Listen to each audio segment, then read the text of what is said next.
Coming up on Global Business, President Xi stresses food security and farmland protection in a high-level meeting on agricultural affairs. China released a key guideline outlining strong policy support for the country's private sector. And top NASA climatologists warned that this July is on track to become the hottest month ever recorded.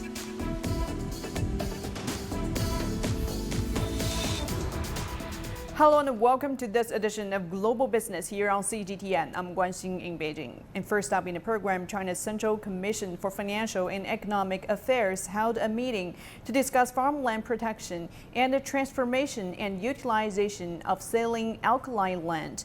General Secretary of the CPC Central Committee, Xi Jinping, presided over the meeting. And Wang Haiyang has more. Chinese President and General Secretary of the Communist Party of China's Central Committee, Xi Jinping, urged greater efforts to strengthen farmland protection and quality. He made these remarks at a Central Commission for Financial and Economic Affairs meeting, where several departments report their work. China is aiming to keep expanding its agricultural production space. Officials said despite initial achievements in curbing cultivated farmland contraction over the past decade, China's task of farmland protection is not lighter. They reiterated that the red line of about 120 million hectares of farmland cannot be breached. Officials also stressed the need to increase agricultural productivity. First, farmland, especially permanent basic farmland, should be turned into modern fertile land capable of producing high and stable yields despite drought or flooding. Second, abandoned land and non-conventional farmlands should be utilized. Third, more investment is needed in sci-tech research in fields tackling natural constraints, and China should explore effective development models. Xi Jinping also urged comprehensive efforts to tap into the potential to utilize saline alkali land. Officials at the meeting reviewed and approved a set of guidelines on promoting these efforts. They agreed it was important to select and breed crop varieties tolerant to saline alkali environments and provide effective treatment methods for saline alkali land. Wang Haiyang, CGTN. An official at the Ministry of Agriculture and Rural Affairs said earlier today that in the first half of the year, wholesale prices of grain and food were flat thanks to ample supplies, and that food inflation will remain stable for the rest of the year. Grain production performed well in the same period of the year, with the Purchasing Managers Index of leading agricultural businesses expanding at a comfortable 54.2%. Farmers saw their per capita annual income jump more than 7% to over 10,500 yuan, higher than their peers in the cities. And now for more insights on China's agriculture production, let's bring in Liu Zhixing, a senior fellow at Renmin University's Chongyang Institute for Financial Studies. Thank you so much for your time, Mr. Liu. So China aims to secure 120 million hectares of arable land to ensure food security. So how great a challenge is this red line? I should say this red line is very important. This is not a red line, but also a deadline for China's economy. As we know, this 120 million hectares, the arable land is the minimum quantity. That is already longer. I remember 10 years before they set up such target. But now in the past 10 years with the population growth and also the industrialization in China, some things has been already greatly changed. So that's the minimum. The arable land is really very challengeable for at the moment for China's further recovery of development, especially for the huge population and other factors that influence this arable land. As we know, in the past years, also for the green project and also for some other special purposes, for instance, house construction, in some regions and areas, they have already broken such limits. So this way that the central government has reiterated the importance to keep the red line is quite important. This is our lifeline for the security of our food supply. The food supply is the most important thing, that we should have enough land to cultivate, to have the greens, in order to get this purpose realized, I think we should have really put more efforts to safeguard our guidelines and also the principle how to promote the modern ruralization, this agriculturalization could be modernized again in order to get a better result of this agricultural product. And talking about providing food for 1.4 billion people, agricultural productivity is also vital. Investing in agri-tech is also seen as important to raise productivity. In your view, how much potential is there to boost the yields through new technologies? I should say that the potential is unlimited. When we see that what we have experienced in the past 20 or 30 years, thanks to the efforts made by scientists in China like Yuan Longping, they used some special technology and also agricultural technology to raise the use of the hybrid rice in order to get the more grains yields and from the land. Actually, as we see the news that some African leaders already pay tribute when they visited China to say hello to Yuan Longping, because this is really great contribution. From one side, we show that how important and the potential the high technology can improve and can boost the agriculture, how to help the people to safeguard the supply of the food. So this is a very important thing, not only the yield of this grain or of the product, but also from the quality, from against the disease, against the extremist weather, for instance, hot winds or the cold winds and the high snow storms. All this can be resisted by this high tech. In this way, that we should have a better, for instance, weather forecast and the disease prevention measures in order to get a better result in agricultural product. Of course, to improve this and boost the productivity and the quality of the products are most important thing. And talking about one of the potential outcomes from technology upgrade, a new guideline on utilizing saline alkali land has been approved. Why is the treatment and restoration of this type of land being emphasized now, and what benefits can this bring to China's agriculture sector and food security? I should say that there could be a very great importance for the benefits of the whole country, not only for the huge population, but also for the future development of our economy. So, for instance, China has already struggled for over 70 years against the land for saline and also alkaline, because at the coastal areas and also in some western part of China, this contaminated land has put great potential for China's food supply. As we already know that China has 120 million hectares arable land, but already almost 100 million already hectares belongs to the contaminated land. So this is a very huge a number. So beside the 120 million hectares is good for cultivate, for green product, but we need to expand and to enlarge all this secured land to have more possibilities, to have more product. That's why the central government has paid a great effort to modify or to make its quality improved or to transform this contaminated land into arable land. So as I know that already 1.5 million mu that already transferred to the arable land. This is a great achievement. That means that beside 120 million hectares, we should have 130, even 40 million hectares that for safeguard our food supply. So this is a very important thing for our country. This is really a great benefits for the future, not only for today's China, but also for the future of China. And that goes a long way to help secure China's food safety. But thank you so much for your analysis. And that was Liu Zhixing, a senior fellow at Renmin University's Chongyang Institute for Financial Studies for us. And now we're heading for a short break. Still to come on Global Business. Boosting China's private economy, we take a closer look at a key guideline outlining strong policy support for the country's private sector.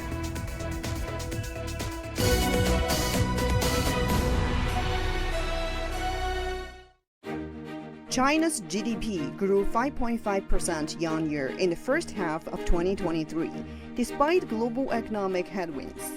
Industry production, manufacturing investment, and the infrastructure investment actually came in stronger than expected. Momentum seems to be stabilizing. Well, I think the second quarter is showing some improvements over the first quarter, but overall it is showing a steady picture as she goes as well.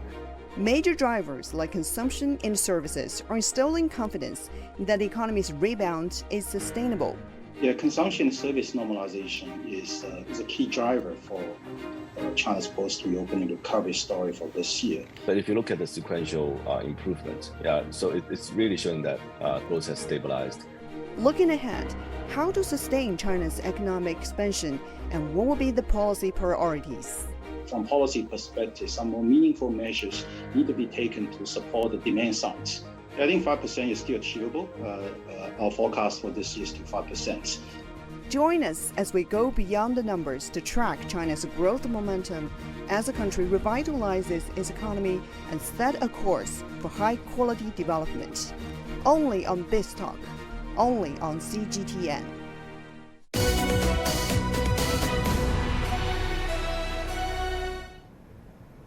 Welcome back. National Development and Reform Commission said that it will soon roll out a series of policy measures to encourage private investment and support private firms. Meanwhile, the Ministry of Industry and Information Technology pledged to remove barriers hindering the construction of a unified national market and promote fairer competition.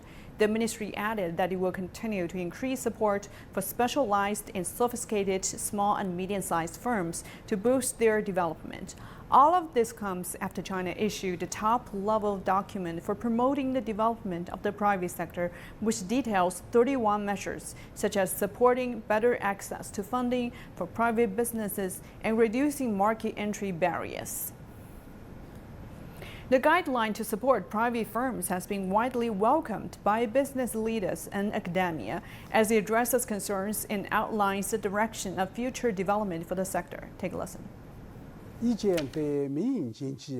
The clear guidance of the announcement has consolidated entrepreneurs' confidence and expectations on the high-quality development. We will strive to do a good job in balancing both international and domestic markets. The guidelines highlight the importance of high-quality growth for private firms.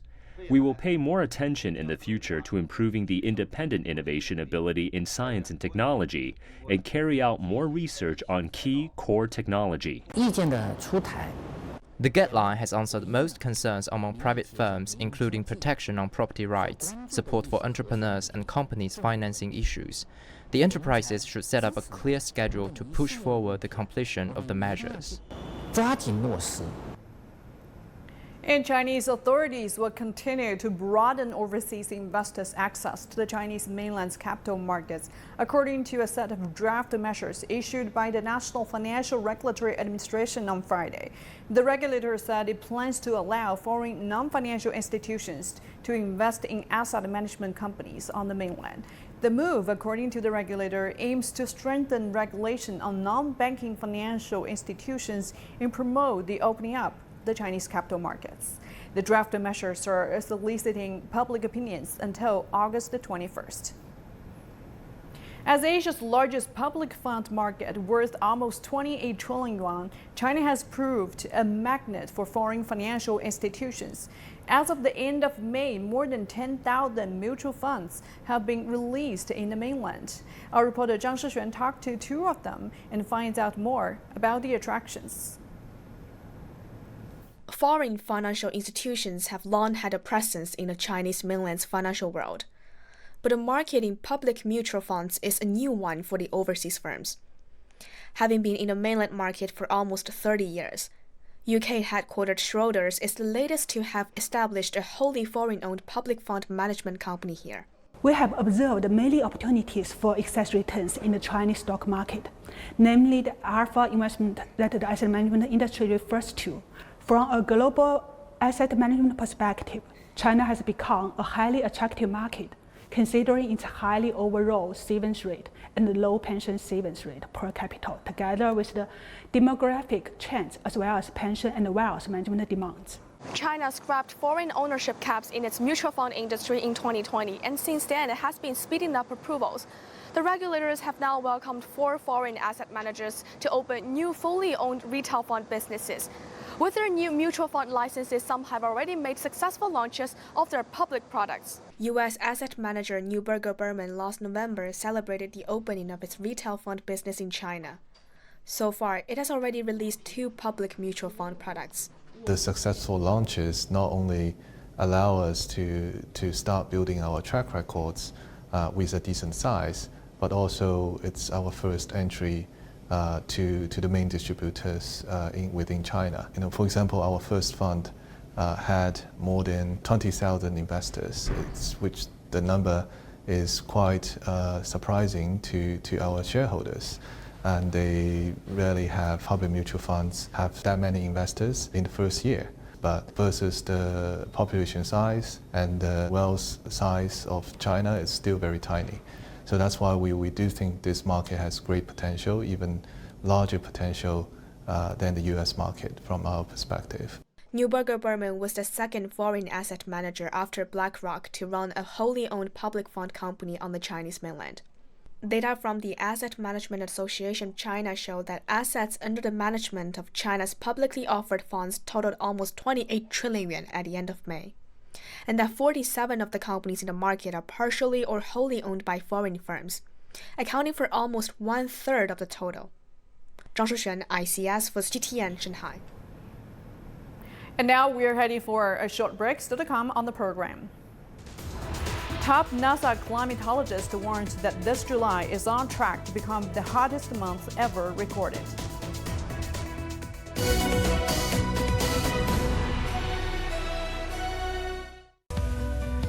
We are all connected.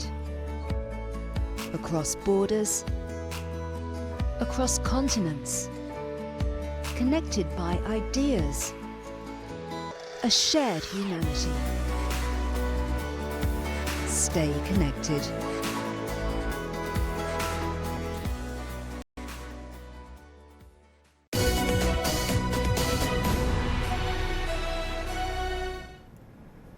Moving on to the climate. As multiple places in the northern hemisphere are enduring severe heat waves, top NASA climatologist Gavin Schmidt warned that this July is on track to become the hottest month ever recorded on Earth.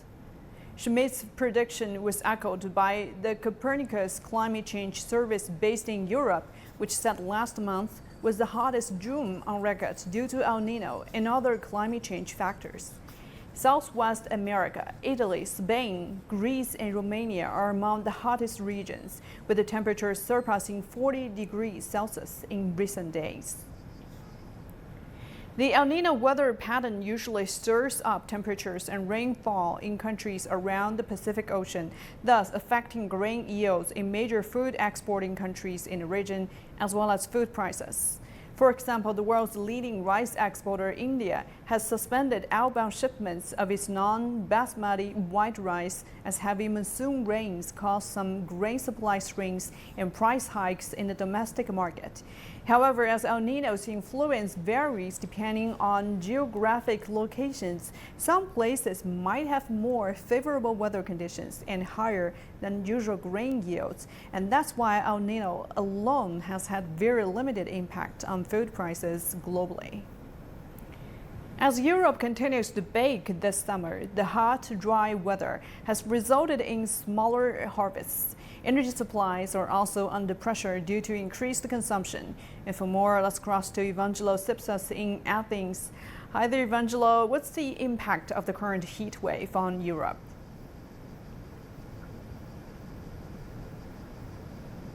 Well, this heat wave, I have to say, it's the second one so far here in Europe, especially in the parts of the Mediterranean, like Spain, Italy, Greece, Cyprus, but also, as you mentioned, Romania as well. It does have a great impact, and if we break it down, we see that it does have an impact, first of all, in tourism, because there's a number of countries. Just recently, the Foreign Ministry of the United Kingdom has issued a warning for its travelers to avoid countries like Greece, Spain, or Italy because of these high temperatures, possibilities of perhaps fainting or causing any other health issues. So that is impacting the tourism economy. But as well, we have issues in the power grid. The power of the country is struggling as it's intensifying. It needs more energy for the air conditionings, for electricity to be used, and especially in the areas that are mostly dominated by tourists, which are the islands. The islands are heavily reliant on the mainland of Greece for it to transfer electricity. And a lot of times during the peak hours of the day, those heat hours between 12 local time until 5, we see a lot of disruptions in electricity in some parts of the islands, which is causing a lot of issues for people who have produce or any other types of products, especially when it comes to food. But also, as you mentioned, grain issues, grain products. Here in Greece, it's the second year in a row that we're having disruptions in crops growth. The country is quite heavy actually on agricultural, from grains to corn, even cotton as well, and tobacco. But all that, due to these heavy weather now, to this extreme heat wave, is causing disruption of the crops grow. So it's now resulting in the country to import more grains and more products from other parts of the world, resulting to higher prices in the days to come and in the months to come. Now, we haven't seen the impact of that yet in our wallets, but as the specialists here in Greece are saying, because of this heat wave, we will experience that sometime in fall as the chain supply will continue. Because as meteorologists are saying, this heat wave is expected to last sometime also through August as well. So if that does happen and we do see more imports from abroad, then we'll also feel that in our pockets, but also in the shelves of the markets of the products that we're going to be buying. Well, thank you for all that information. Now, Evangelo Sipsas for us in Athens. Climate change is threatening the future of global rice production. Warmer temperatures and rising seas are cutting rice harvest yields. Scientists from the International Rice Institute in the Philippines are breeding rice varieties that can survive climate change. Gretchen Millett reports. Rice is a food staple for over 4 billion people across the globe. But the future of global rice supply hangs in the balance. Extreme heat and drought produces rice harvest yields. Rising seas inundate low-lying rice fields with salt water. Extreme rainfall destroys hectares of paddy fields. Many farmers are also shifting to other agricultural crops to survive and make a living. Dr. Johar Ali is the head of the hybrid rice technology at the International Rice Research Institute, or IRRI. He says in the next decade, the effects of climate change will get worse, and it could threaten global food security. Rice is in a different kind of challenge here. And we have to produce more food with the limitation of time, the imports, and all sorts of challenges that is emerging with the climate change and other things. So in that perspective, to put the food on the table in the next decade would be the biggest challenge that the scientists will face. Scientists at the Rice Institute have been developing rice seedlings that can survive extreme changes in climate. This rainout shelter mimics drought conditions. This is where they experiment different kinds of rice seedlings that can still thrive with less water. There are also paddy fields where they inundate with water to test seed varieties that can endure and recover from flooding. They are also at the forefront of cutting-edge rice farming innovations. I'm here inside the International Rice Gene Bank, which is the largest repository of rice seeds in the world. There are around 132,000 sample sets here. The temperature is around 2 degrees Celsius, which help preserve the seeds to last up to 40 years. This is also where scientists select the genetic traits of seeds used to breed varieties that can survive unforeseen climate shocks. Dr. Ali has worked and learned from Chinese agronomist Yuan Longping, who is the father of hybrid rice. He says the fundamental of Longping's two-line hybrid rice technology has been the basis for most of their research. Dr. Ali is leading the Green Super Rice project at the Rice Institute.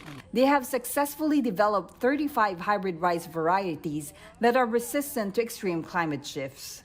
26 varieties are now being used in farms across the Philippines. If you put your rice in the shortest duration and highest yield, that means you are putting your plant 110 days, less than 110 days, it should mature and yield. And at the same time, the water required would become reduced, the land utilization will be less, and yield should be higher than. Traditional rice cultivation methods contribute around 10% of man-made methane emissions globally. The Rice Institute is now developing rice varieties and innovative methods that could help lower greenhouse emissions. Gretchen Malalad, CGTN, Laguna Province.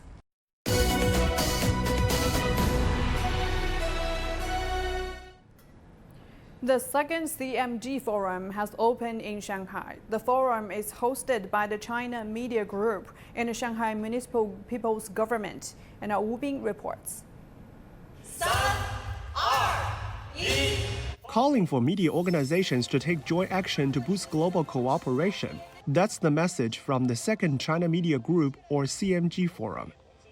The joint initiative was released in Shanghai by CMG together with international media organizations including the Asia-Pacific Broadcasting Union, the Arab States Broadcasting Union, the African Union of Broadcasting, the European News Exchange, and the Latin American Informative Alliance.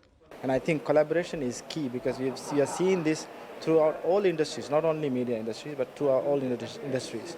Because we need to share experiences, we need to learn from each other. And I think CMG, through their different media entities, is showing the world how well we can do together.